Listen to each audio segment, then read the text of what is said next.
Signal, talo na naman, lalong nanganib ang Creamline, pero Gundler may boyfriend na nga ba?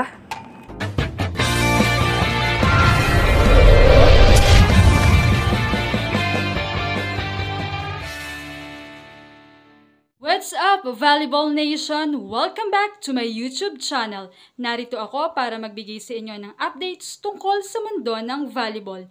Pero bago yan, don't forget to subscribe and hit the notification bell para updated ka sa aking mga videos.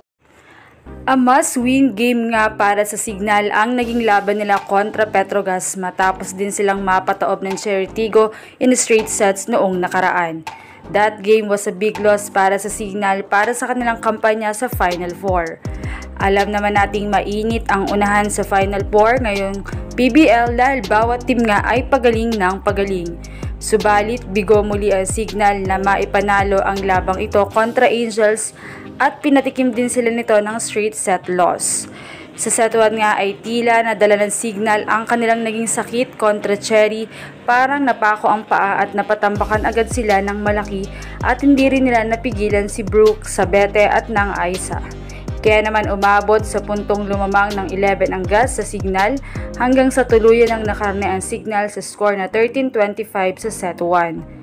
Habang noong second set naman ay lumamang pa ang Signal ng hanggang 3, pero katulad lamang din ng laban nila sa Cherry Tigo ay nahabol din ito ng gas coming from the spikes of the duo Brooke, Sabete plus ng Aiza. Katulong din ang kanilang middles na sina Galdones at Palma and orchestrated by the veteran setter Janelle Cheng. Nagtapos naman ang score sa 18-25 hanggang sa hindi na nakabawi sa set 3 ang Signal at tuluyan na nilang binitawan ang chance na makabulik muli sa Final Four.